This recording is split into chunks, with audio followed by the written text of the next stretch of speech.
Hey parents, it's Miss Ross again. It's been a really long time since I've sent a video for you guys to catch up, and as I've been reading with the kids lately, I'm seeing that they're not picking up on some of the reading strategies.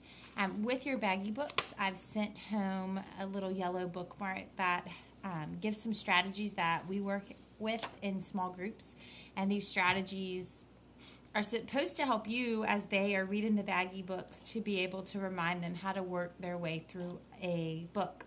So one of the first things that we learn is about Lips the fish, and it is going to tell the kid if they're reading a story and they see that the picture is about a little boy on a slide if at the park, they're not going to say the boy likes to and say something that he does at school that doesn't even make sense based off of the picture. Well, then from there you say, look, hey, look at this word. Now make the first sound of that word, and that's what Lips the fish is going to do. And they're going to realize the first sound of that word and then use the picture with their eagle eye to decode the word to be able to help them figure out, well, it can't be that word because the picture doesn't say that. It can't be that word because the first sound of the word is not the same sound that I made when I looked at the first letter of that word. Also, as words begin to get longer, we're using Chunky Monkey.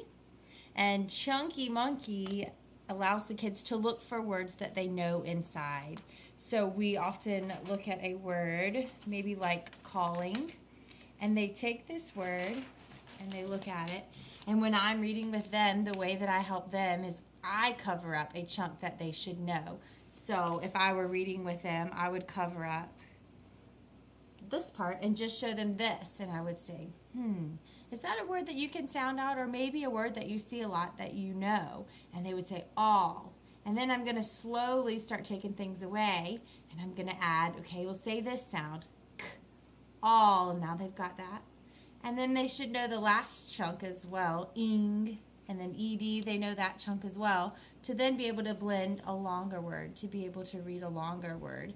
But I'm having to prompt the students lately to look for these chunks. And as a parent at night, as your child is reading, look for some chunks and words that you think they could sound out to be able to help them, even if it's the beginning sound of a word.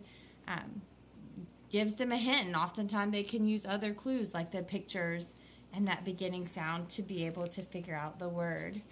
We've also been talking about, and we've finished finally talking about Bossy E. And what Bossy E is, it's an E at the end of a word. That's going to change the sound of this other vowel. So without the E, this word is going to say cap. Well, the kids know that Bossy E is going to tell this vowel, say your name. And we've practiced that 100 times. So when they see this E, it now tells them that it's going to say ape. And same thing here. Before we have the Bossy E, we have rip. Well, when they see this Bossy E, remind them. Bossy E tells the other vowel to say its name. So they're going to ripe. And they're going to see that that now says ripe instead of rip. And it's probably going to make more sense in the story. The last strategy we've really been practicing a lot lately is when two vowels are side by side. So what that means would be in like the word team. So we have E and A that are side by side.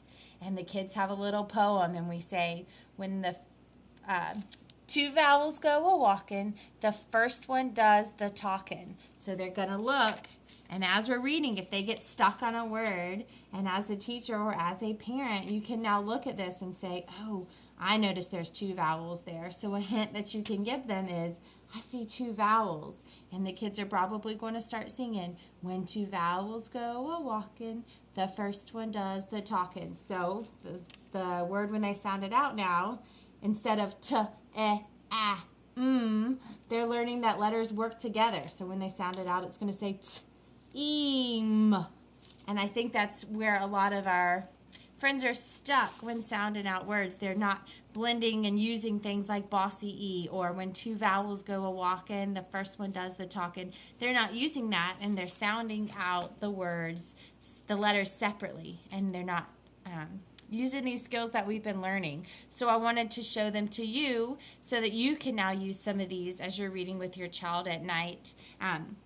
All of our friends in our class should at least be attempting one story every night, or at least a couple pages of a story. And I know how painful it can be sometimes to sit there and listen to your child who may not be an exact fluent reader, but it is so important that you sit and you model and allow them to try and start to use some of these skills so that they can be first grade ready as they start to read.